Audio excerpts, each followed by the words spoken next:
Hello and welcome to episode 1 of Analog Review. I thought that because I've got quite an interesting collection of old cameras, I could go over some of them, give some sort of reviews, user advice, and basically just tell you if they're worth buying.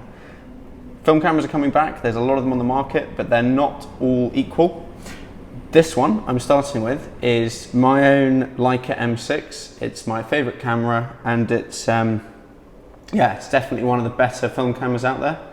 Now it does cost a little bit more, but it's absolutely fantastic. It takes just the best lenses and in general, it's just a pleasure to use. Now what I'm going to do is I'm going to go for a little run through of how much they cost, where you can buy them. I'm going to show you how to load it. Unloading it is super simple.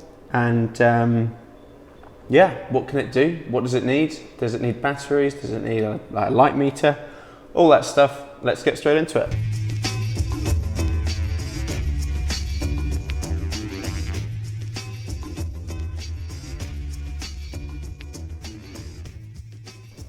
Okay, so this Leica here, it's got the 50mm Summicron on it.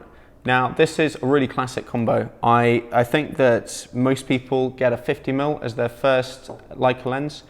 All lenses for these rangefinders are primes, so if you're someone who absolutely needs a zoom, this might not be the direction to go in, but they make their primes very well. The Summicron is the kind of optically optimized one. They do make one that is speed optimized, and they actually make one called the Noctilux, which has such a wide aperture. You can use 400 speed film in the dark. It's called the Noctilux. It's £10,000, so I wouldn't get too excited about that unless you're rolling in money. This one here is an M6 Classic, and there is actually a distinction between the M6 Classic and the M6 TTL.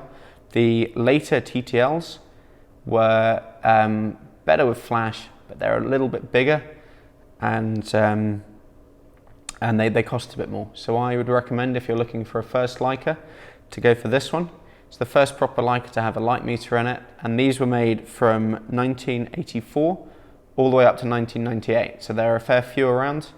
There's a couple of websites in the UK that you can check for second-hand stock, and if you're braver than I am, you can chance eBay. I bought this one from Aperture in London, and it's been fantastic. I've never had any problems with it. I know that they give a 12-month warranty with the mechanical film kit they sell, and I'm getting to the end of it, but I'm not worried. I've only had good things from this camera. I'm now quickly going to show you how to load it. It's different to most film cameras. Now, normally you expect the backplate to come off on a hinge and show you your film loader. But on the Leicas, you actually remove the bottom. So this plate has a half turn, and this comes straight off. You don't want to drop these, but when you've taken the base plate off, it becomes a little bit more obvious. Here you can see that's actually my cloth shutter curtain. So that's pretty fragile, but I have this space for the film cartridge, space for the leader to click into this. It's called a speed loader. And a very helpful diagram so that you can't really mess it up. Now, if I take this roll of film that I very carefully left just off camera, I can show you how this process works. I find the easiest way to do this is always to, whether you have it on your strap, whether you're kind of standing on the street, flip it over so that the lens is facing your body, and you can drop this straight down. You'll see the film appear in the middle as I push it. So here's my film going across, and I'm going to rotate this so you can see it. If you see the leader, the little tail of film, I've just pushed it through this three-pronged loading kind of grip on the right. So as with any film, it's good practice to push it down and check that it's locked over the sprockets. What's going on with this? Here we go. So the teeth on the right side, I don't know if you can see, but in here they've just locked onto the film. You load it once, click, advance it twice, click, and now what you can do is close this plate, and then once this goes on, you can wind 3 frames. So I go 1, 2, 2 frames, not 3. Now it's ready to go. So this first picture I can take of my camera setup. There you go. That's my first shot of the roll. Unloading it is pretty simple.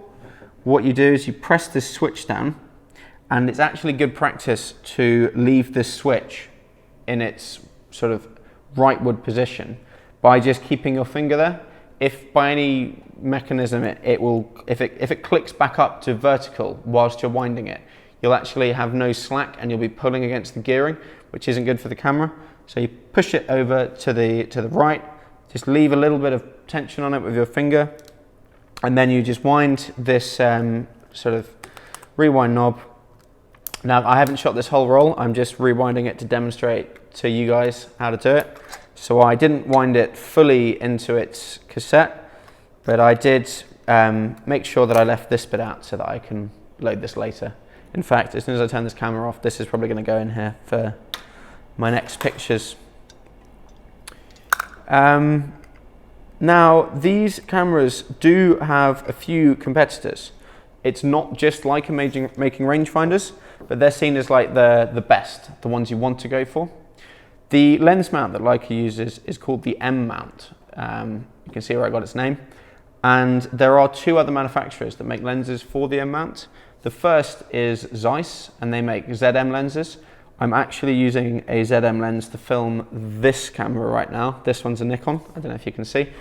But they're good, they're just not quite as smooth. I have the 35mm f2 Zeiss lens, and it's just not quite as easy to focus as the Leica one is.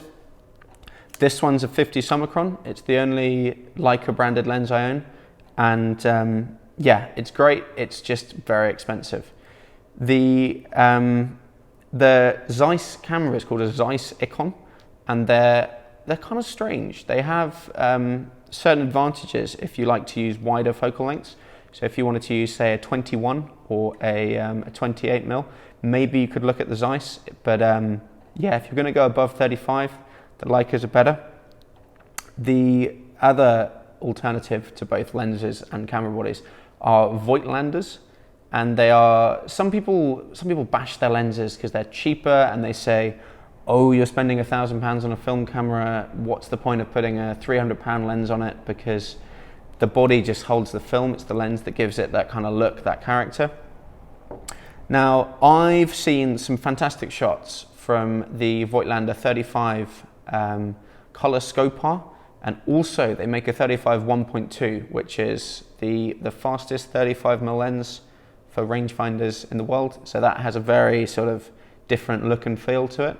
They're good, they're not as good, but they are a fraction of the cost. I know that there's a 35 1.4 Summilux lens for this camera, which goes for £3,000, and it is wildly expensive and incredibly good. The Voigtlander 35 1.4 goes for £300, but it has a little bit of barrel distortion and maybe it's a little bit harder to focus. You can make your mind up, but yeah. So although this camera does need batteries, they only really control the light meter. You can fire the mechanical shutter at all speeds from 1 second to 1,000th. The batteries screw in the front here, so if I take this screw off, I can essentially turn my camera from an M6 into an M4P. Now, the batteries that I use, they are 4 LR44s and they are 1.5 volts. Now, I found them on Amazon and they're about £5 each, which is pretty pricey, but you shouldn't have too much trouble with this running out. It's only using the meter when the camera is half pressed, ready to take the picture. So as long as it's not lying in your bag cocked, the button won't give you a flat battery. If you're worried about that, what you should do is either leave your camera in bulb mode, in which case the meter is entirely deactivated, or don't wind on after you take a shot, because winding on resets the meter. If you leave it in its uncocked position, it can't use the battery at all. That just about wraps up everything I've got to say about this M6. It's fantastic, it's a little bit expensive, but it really is at the top of its class when it comes to 35mm rangefinders. I we'll now show you, I actually recently came back from Paris where I took a load of images. It snowed quite heavily, the Seine was quite flooded, so they're interesting from a sort of weather perspective. But I guess it also gives you a little review of this lens. Some of them are in color, some of them are in black and white. But that's it. Thanks for watching, and stay tuned. I'm going to do a few more of these. So if you're interested in this kind of stuff, look back in a week's time, and there'll probably be a couple more up on my channel. Thanks very much.